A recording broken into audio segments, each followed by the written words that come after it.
Welcome to the CarbSmart podcast, where your decision to embrace low-carb nutrition becomes a fun and delicious lifestyle. I'm your host, Dana Carpenter, here to guide you through the ins and outs of everything low-carb. Are you a food purist? Do you insist that everything be natural and organic? I'm not, and I don't. So let me explain why. I have been accused of not being a low-carb purist. I have, over the past many years in general, taken some heat for not being a low-carb purist, not pure enough or restrictive enough or something enough about the diet I eat and the ingredients I use in my recipes.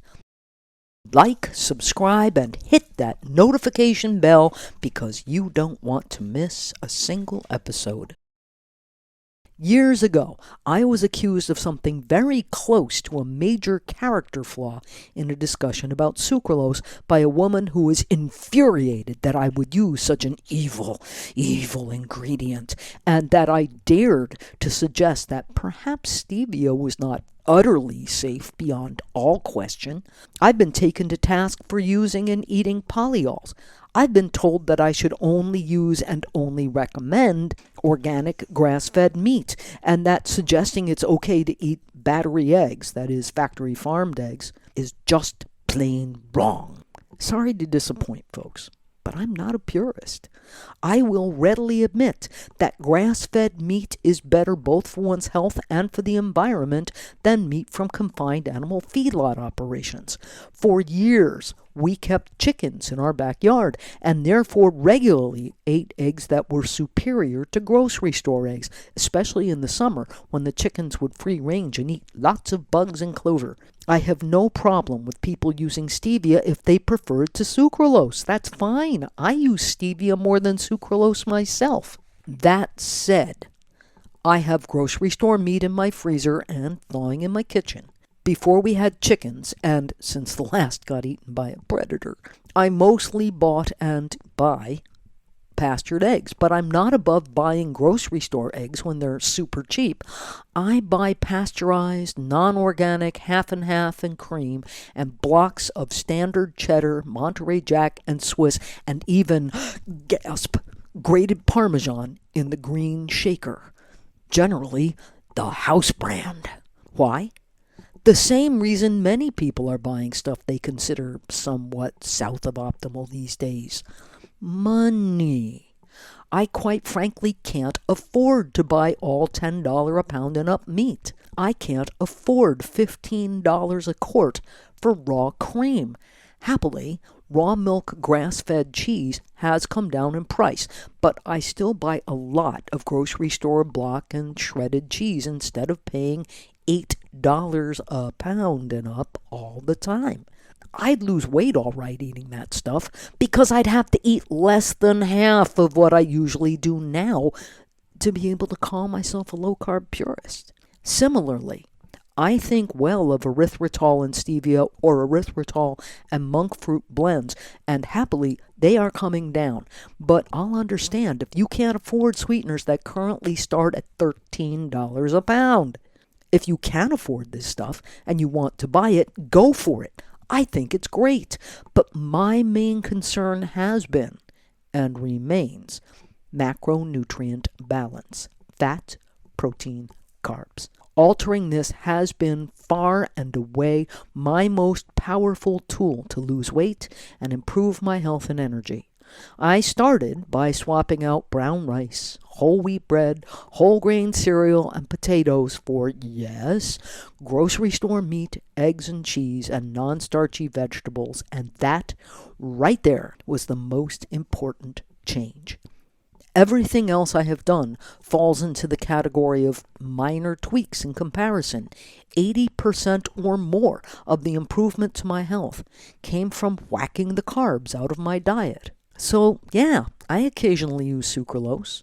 I have seen no credible evidence that it is a neurotoxin, though people often claim it is, apparently thinking it is chemically similar to aspartame.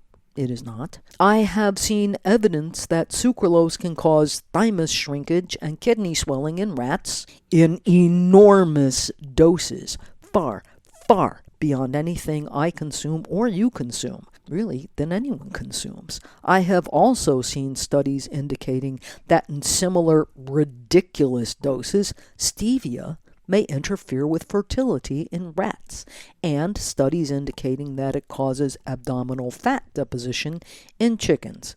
This latter may be because of the well-accepted fact that stevia increases insulin levels. Oops. Yes, I eat some non-organic vegetables and fruits, even frozen vegetables. Organic pesticides are still pesticides, people, and I am willing to use Worcestershire sauce, hot sauce, and other condiments that may contain some sugar or even high fructose corn syrup because the total quantity is too tiny to screw up my blood sugar. I do make my own ketchup. So shouldn't you only eat organic or natural ingredients? I do not call for all organic or natural products in my recipes. You are, of course, more than welcome to use them. But there's an old saying that the good is the enemy of the perfect. The reverse is also true. The perfect is the enemy of the good. My main message is cut out the damn carbs. That's pretty much it. If I confound that with, oh, and you have to buy all organically raised small farm food, I'm going to scare away more people than I help. Telling a family of 5 with an obese mother and father and 3 kids who are growing overweight already, but who are living on $60,000 a year or less, that if they don't buy all boutique food, their diet isn't good enough is worse than unhelpful. It is downright discouraging. Far, far better to tell them that those battery eggs are cheaper than cold cereal, vastly more nutritious, and more versatile to boot. Far better to give them a dozen things to do with $1.25 a pound chicken legs and thighs, and I've seen them cheaper around here. $3.99 a pound ground chuck and $1.79 a pound pork shoulder that will feed their family without requiring that they sell the house. 2, many people don't have access to these things, even if they have the money. I live in a lefty, trendy university town in the Midwest. I can get pastured eggs, organic vegetables, local grass-fed meat. For a while, we even had a cow share to get local milk and cream, all without leaving town. But for many people, obtaining this stuff would mean driving a long way. It's frankly impractical.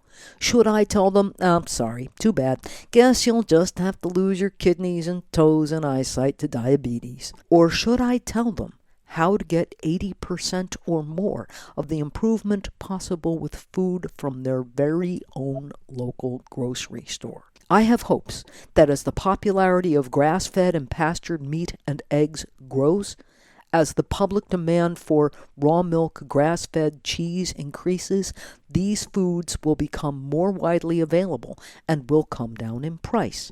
That would be wonderful for everyone. But that day is not today. In short, I have quite enough to do trying to convince people to quit scarfing Lucky Charms and swilling Coca-Cola, trying to explain to the already health-oriented that they've been sold a bill of goods about whole grains being healthier than meat and eggs, and help families make the low-carb transition without too much dislocation of their lives and their budgets. If you are a purist and can afford to be a purist, I laud you. But I leave the details up to you. So where do you stand on this issue? All organic, some organic stuff, or just what you can afford at the grocery store? If you are in between, how do you decide which standard stuff to buy versus when to pop for the organic stuff? Does it vary some? How are you making these decisions?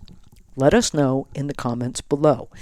Don't forget to like, subscribe, and hit that notification bell because you don't want to miss a single episode. And be sure to share this with everyone who might be interested. Until next time, stay low carb, happy, and healthy.